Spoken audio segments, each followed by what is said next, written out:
Hello students, hope कि तुसी गोस theorem वाली वीडियो देख ली होगी तो प्रॉपरली गोस थ्योरम समझ ली होगी भी किमें लगानी है। अपन एक टॉपिक किया सी deduction of Coulomb's law from Gauss theorem. उस समय तुमने गोस थ्योरम लगा के कूलम्स लॉ का रिजल्ट ड्राइव करके दिखाया सी। हुण बेटा अगे आपां गोस थ्योरम दी वेरियस एप्लीकेशंस डिस्कस करते हैं। All these are the applications of Gauss theorem. First अपने को एक यूनिफॉर्मली प्लेस्ड लाइन चार्ज होएगा। Uniformly placed line charge, you know about line charge like this.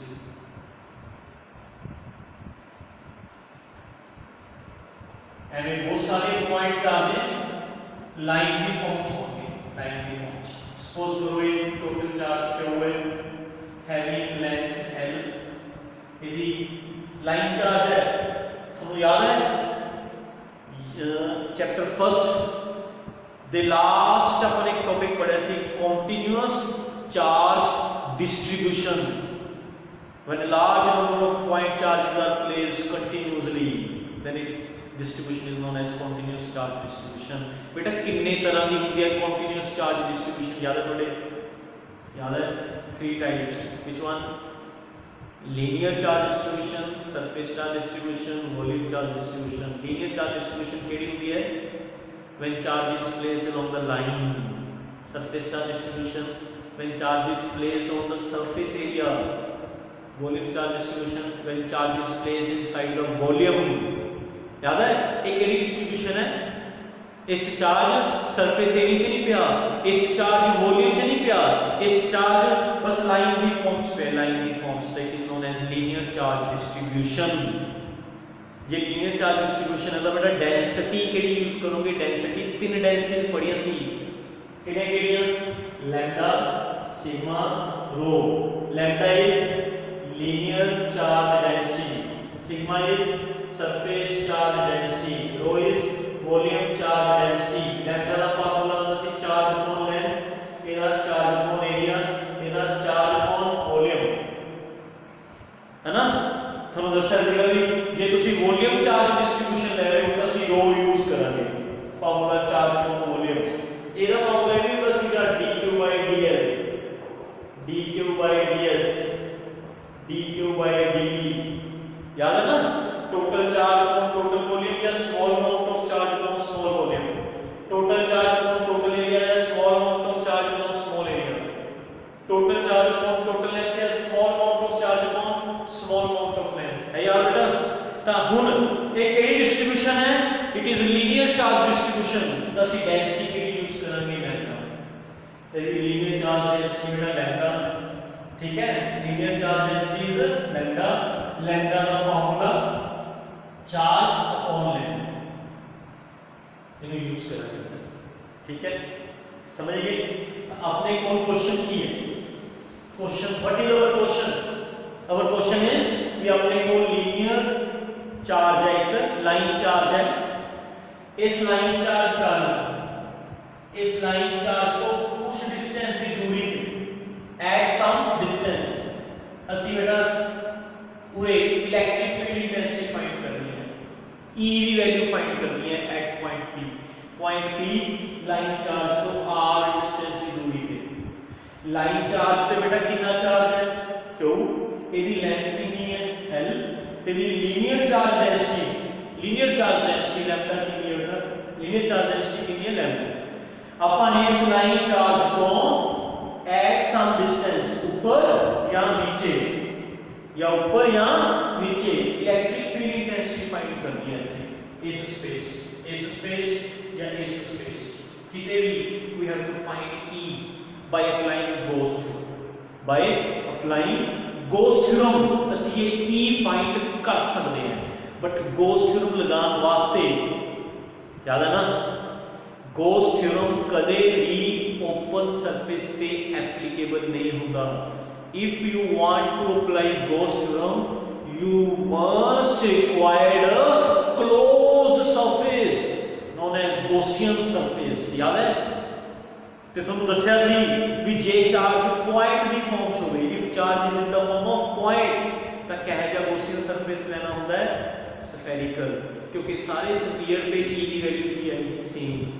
But J charge line charge हो गई, if charge is line charge, फिर Gaussian surface कहा जा लेना चाहिए सिलेंड्रिकल, क्योंकि सिलेंडर दे कर्व्ड सरफेस ते सिलेंडर दे कर्व्ड सरफेस ते सारे पॉइंट्स ते ई की वैल्यू की होएगी same. That is the perfect Gaussian surface for line charge. इथे चार्ज लाइन है तो ਅਸੀਂ गॉसियन सरफेस स्फेरिकल नहीं लवांगे, ਅਸੀਂ गॉसियन सरफेस ਕਿਹੜਾ ਲਵਾਂਗੇ सिलेंड्रिकल।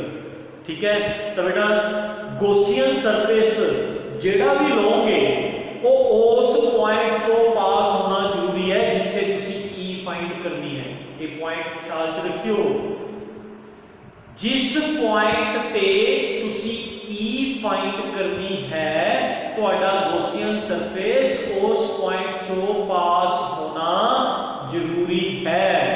अगर आपने P पॉइंट पे इंटेंसिटी फाइंड करनी है तो गॉसियन सरफेस P पॉइंट चो पास होवे, तो यह जा सरफेस बना लो जेड़ा सिलेंड्रिकल होवे एंड P पॉइंट चो पास होवे। उस वास्ते listen,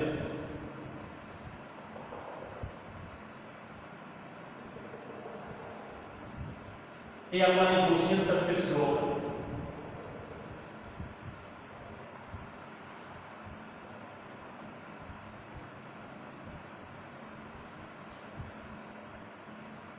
This is the gaussian surface.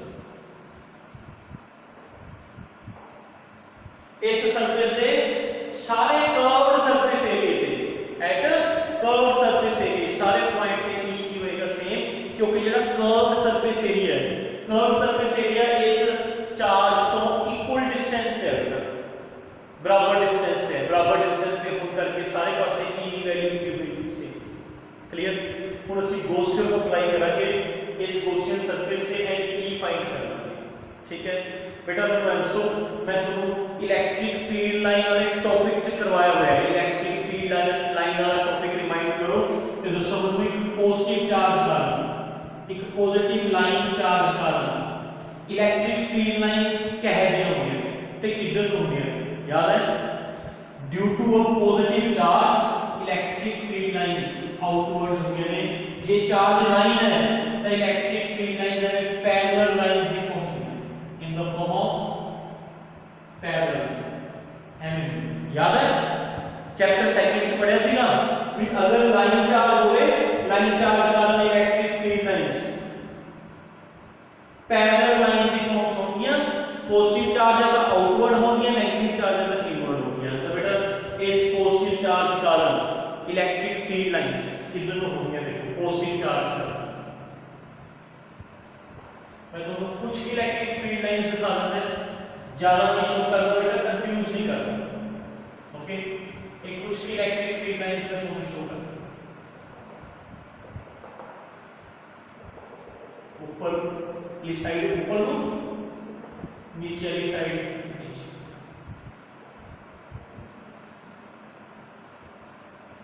तो बेटा इस लाइन चार्ज का due to this line charge electric field energy upper side ऊपर को होएगा, लोअर साइड नीचे होएगा। Energy clear? चार्ज तो ऊपर वाले पासे ऊपर को होएगा एंड चार्ज तो नीचे वाले पासे नीचे होएगा, डाउनवर्ड डायरेक्शन नीचे। क्लियर? खुद अप्लाई करो बेटा गॉस थ्योरम। गॉस थ्योरम की सी मैंने दोस्तों, गॉस थ्योरम की सी tell me. Gauss theorem is the according to Gauss theorem जेड़ा टोटल फ्लक्स है, total electric flux it is equal to जितना इनसाइड चार्ज है अपॉन आउटसाइड। यही होगा ना बेटा Gauss theorem. Total electric flux of the closed surface placed inside vacuum is equal to 1 by epsilon naught times the charge contained inside the surface। तो बेटा तुसी इस सिलेंड्रिकल सरफेस का टोटल फ्लक्स करना है, सिलेंड्रिकल सरफेस का total flux करना है। इसका फ्लक्स तीन पार्ट्स निकलेगा, तीन पार्ट्स केड़े केड़े? दो साइड वाले, एक इधरली साइड का फ्लक्स करना पड़ेगा आ वाले पार्ट को, एक इधरली साइड का फ्लक्स करना पड़ेगा कर्व सरफेस एरिया का फ्लक्स करना पड़ेगा। मतलब टोटल फ्लक्स जेड़ा निकलेगा ये तीन पार्ट्स करके निकलेगा, तीन पार्ट्स, थ्री पार्ट्स करके निकलेगा। फर्स्ट इधरले सरफेस, सेकंड इधरले सरफेस दा बेटा आ वाले सरफेस दा, थर्ड कर्व सरफेस एरिया। आप थर्ड वाले को यही लिख लेना, कर्व सरफेस एरिया। ये वाला हो गया फर्स्ट सरफेस बेटा, आ is the flux phi1, phi2 इधरले is the flux and बाकी remaining curved surface area of flux is equal to 1 by epsilon naught जितना inside charge है। चेक करियो गॉसियन सरफेस ਦੇ ਅੰਦਰ ਕਿੰਨਾ ਚਾਰਜ ਹੈ। ਇਸ ਸਾਰੇ ਜਿਹੜਾ ਸਿਲੈਂਡਰੀਕਲ ਸਰਫੇਸ ਤੁਸੀਂ ਇਮੇਜਿਨ ਕੀਤਾ ਬੇਟਾ, ਇਸ ਸਿਲੈਂਡਰੀਕਲ ਸਰਫੇਸ ਦੇ ਅੰਦਰ ਸਿਲੰਡਰ ਦੇ ਅੰਦਰ ਕਿੰਨਾ ਚਾਰਜ ਹੈ बेटा। ਇਸ ਸਿਲੰਡਰ ਦੇ ਅੰਦਰ ਦਾ ਸਾਰਾ ਚਾਰਜ ਹੈ, सारे चार्ज है ना, इस सिलेंडर दे अंदरले पासे सारा चार्ज है। कितना चार्ज है क्यू, तब उथे क्यू इनसाइड मिलेगा, ये वाला सारा चार्ज एग्रीड। हुन अपन सॉल्व करते हैं फ्लक्स का फॉर्म E डॉट ds, ये पहले सरफेस है इधरले surface, plus E dot ds दूसरे सरफेस इधरले surface, plus integration of E dot ds curve surface area q by ठीक है। स्फीयर ਦੇ ਕੇਸ ਸਾਨੂੰ तीन पार्ट्स ਲੈਣ ਦੀ ਲੋੜ ਨਹੀਂ ਹੁੰਦੀ ਸੀ, क्योंकि स्फीयर ਦਾ ਸਾਰਾ ਸਰਫੇਸ ਇੱਕੋ ਹੀ ਹੁੰਦਾ ਸੀ। सिर्फ इस सिलेंड्रिकल सरफेस प्रॉब्लम आई जो भी तुसी गॉसियन सरफेस सिलेंड्रिकल लोगे तो उस सिलेंड्रिकल सरफेस का फ्लक्स तीन पार्ट्स निकलेगा, दो साइड वाले एरियाज, एक कर्व्ड सरफेस एरिया, तीनों का फ्लक्स काट के ऐड करोगे ता बनेगा टोटल फ्लक्स। एग्रीड। तीन पार्ट्स समझिए किवें बने बेटा। ये तो मैंने फ्लक्स का फार्मूला लगाया, फ्लक्स का फार्मूला ਤੁਹਾਨੂੰ आता है E डॉट ds की इंटीग्रेशन है ना। चलो हम पहला फर्स्ट पार्ट में चेक करते हैं। फर्स्ट पार्ट में चेक करो बेटा E के ds कितना एंगल है। स्मॉल एरिया लेट करके देखो, इस पार्ट पूरे स्मॉल एरिया लेट करके देखो, एरिया की डायरेक्शन एरिया तो परपेंडिकुलर एंड डायरेक्टेड आउटवर्ड बाहर, इलेक्ट्रिक फील्ड ऊपर मूवमेंट अपवर्ड डायरेक्शन, एंगल कितना बन गया 90 डिग्री, मतलब एंगल 90 डिग्री। चलो नीचे वाले पासे लेके देखो, स्मॉल एरिया नीचे वाले पासे देखो, एरिया की डायरेक्शन एरिया तो परपेंडिकुलर है डायरेक्टेड आउटवर्ड, इलेक्ट्रिक फील्ड है नीचे एंगल कितना बनेगा इलेक्ट्रिक फील्ड के एरिया की डायरेक्शन 90 डिग्री। दैट मींस जेड़ा सारा साइड वाला एरिया है ना, साइड वाले एरिया का इनो अपन की लिखना बेटा E ds cos 90, understand. E ds cos 90 by, क्योंकि एंगल 90 E के ds सारे एरिया के एंगल 90 डिग्री बनता है, चाहे लाइन चार्ज को ऊपर एरिया है चाहे लाइन चार्ज को नीचे एरिया। हुन इधर ही साइड आ जाएगा, इधर ही साइड, ठीक है। और पूरे एरिया लाइन करके देखो, स्मॉल एरिया ds, एरिया की डायरेक्शन याद है ना, एरिया तो परपेंडिकुलर है डायरेक्टेड आउटवर्ड, इलेक्ट्रिक फील्ड ऊपर में, इलेक्ट्रिक फील्ड है अपवर्ड डायरेक्शन। आ देखो शो कितना होया एरो वाला, इलेक्ट्रिक फील्ड की डायरेक्शन अपवर्ड है। इथे भी एंगल कितना बन गया बेटा 90 डिग्री। नीचे वाले पासे लेके देखो, स्मॉल एरिया ds, एरिया की डायरेक्शन एरिया तो परपेंडिकुलर है डायरेक्टेड आउटवर्ड, पूरे इलेक्ट्रिक फील्ड है downward direction, angle again electric field दे उसके बीच कितना बन गया 90, मतलब सेकंड वाले एरिया के भी ये आ जाएगा E ds cos 90। एग्रीड। हम थर्ड वाले एरिया चेक करो बेटा, कर्व सरफेस एरिया पे कितने भी स्मॉल एरिया लाइट करके देखो, पूरी लाइट करके एरिया की डायरेक्शन, एरिया तो परपेंडिकुलर एंड डायरेक्टेड आउटवर्ड्स, ऊपर को होगी। इलेक्ट्रिक फील्ड की डायरेक्शन भी ऊपर को है, both are in same direction, theta 0। चलो ऊपर तो नीचे लेट करके देखो, कितने लेट करके देखो मुझे curve surface area ds, area की डायरेक्शन, एरिया तो परपेंडिकुलर एंड डायरेक्टेड आउटवर्ड्स, बेटा ऊपर ले एरिया की डायरेक्शन ऊपर को होगी, नीचे एरिया की डायरेक्शन नीचे को होगी।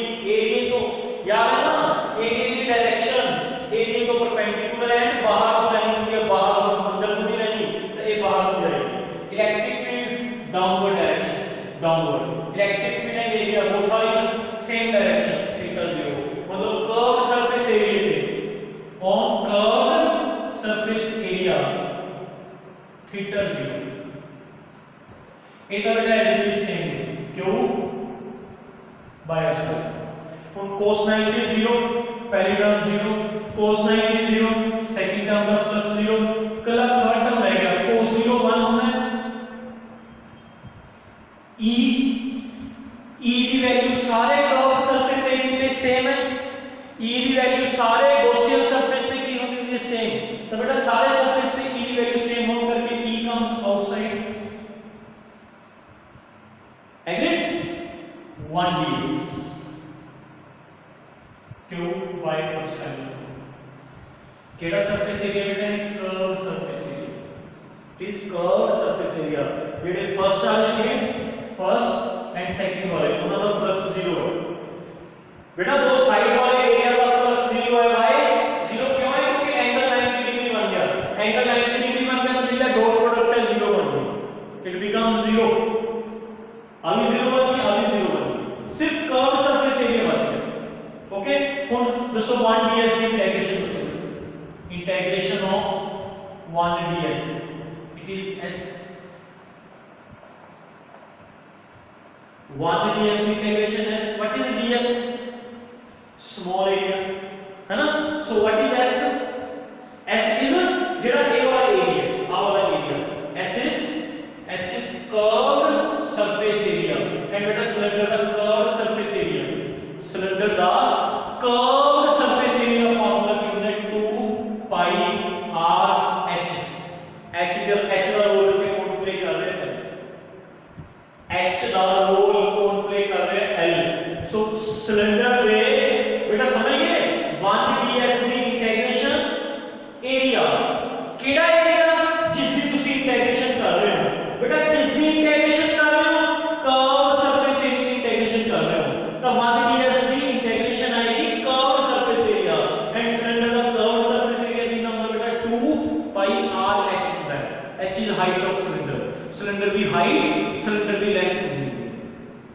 सिलेंडर की हाइट, सिलेंडर की लेंथ होगी है, h का रोल कौन प्ले करेगा बेटा l, तो इथे कितना आ गया e into 2 pi rl is equal to q by epsilon naught, ठीक है, हमने वो सॉल्व कर दिया है।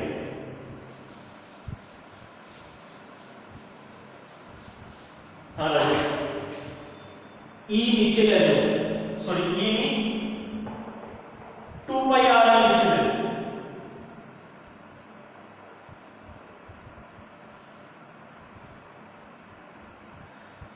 टू पाई भी नीचे लगे, आर एल नीचे लगे, ओके, आ यूज करो बेटा, lambda is equal to Q by L see, so Q is equal to lambda L, Q की वैल्यू कितनी, लैम्डा इनटू एल, तो क्यू को चेंज कर,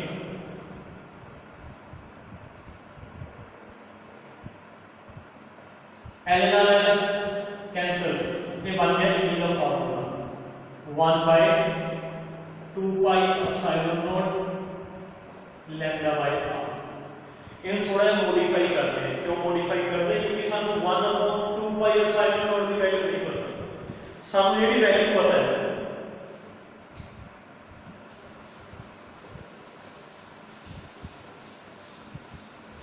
बेटा मिनट, सामने की वैल्यू पता बेटा 1/4 पाई एप्सिलॉन नॉट की वैल्यू पता, 9 into 10 is to 9 0 c k के हैं, 1 by 4 pi epsilon naught the value ਪਤਾ ਬੇਟਾ 9 into 10 to 9 ਜਿਹਨੂੰ ਅਸੀਂ ਕੀ ਕਹਿੰਦੇ ਇੱਥੇ 1 by 2 ਹੈ ਇਹਨੂੰ 4 ਬਣਾਉਣ ਵਾਸਤੇ ਆਪਾਂ ਇਹਨੂੰ 2 ਨਾਲ ਮਲਟੀਪਲਾਈ 2 ਨਾਲ ਡਿਵਾਈਡ ਕਰਦੇ ਹਾਂ ਜਾਂ 4 ਬਣ ठीक है तो इसको सॉल्व करके कितना बन जाएगा फिर E is equal to 2 lambda upon 1 by 4 pi epsilon naught into R how आ गया बेटा 2 lambda 2 into lambda 2 lambda 2 into 2 4 pi epsilon naught R तो जेड़ा 1 by 4 pi epsilon naught 1 by 4 pi epsilon naught K put कर K तो E का formula बन जाएगा 2K lambda by 1 understand so this is the electric field intensity at point P due to this line charge इस line charge कारण ये P point पे electric field intensity है क्लियर अच्छा चेक करो E ਤੇ R ਦਾ ਰਿਲੇਸ਼ਨ ਇਨਵਰਸ ਹੈ that means ਜਿਵੇਂ ਜਿਵੇਂ ਤੁਸੀਂ ਦੂਰ ਜਾਈ ਜਾਓਗੇ R goes on increasing ਤਾਂ E goes on decreasing ਠੀਕ ਹੈ ਇਹਨਾਂ ਦੇ ਵਿੱਚ ਜੇ ਤੁਸੀਂ ਗ੍ਰਾਫ ਬਣਾਓਗੇ ਨਾ graph between E and R straight line graph नहीं बनाना इस स्ट्रेट लाइन की इक्वेशन नहीं होगी this is the equation of parabola अगर y x से inversely proportional this is the equation of hyperbola parabola नहीं this is the equation of hyperbola clear so एक graph हमारा ऐड बनना भी जो r घट है e ज्यादा है जिमें जिमें r इंक्रीज होएगा e डिक्रीज होएगा as r increases e decreases एक ग्राफ बन जाएगा बिटवीन e and r तो ग्राफ आ सकता है ना 1 मार्क्स का भी लाइन चार्ज कारण इलेक्ट्रिक फील्ड इंटेंसिटी के डिस्टेंस वेरिएशन दसो तो जब r घट होएगा e ज्यादा होएगा जिमें जिमें r इंक्रीज हो जाएगा और में e डिक्रीज हो जाएगा but not in straight line it is in the form of hyperbola curve line की फॉर्म चलेगा ये स्ट्रेट लाइन की इक्वेशन नहीं होती ये हाइपरबोला की इक्वेशन होती है this is the equation of hyperbola clear समझ गए hope you understand very well revise ध्यान करो एंड लिख के देखो टॉपिक लिख के okay thank you very much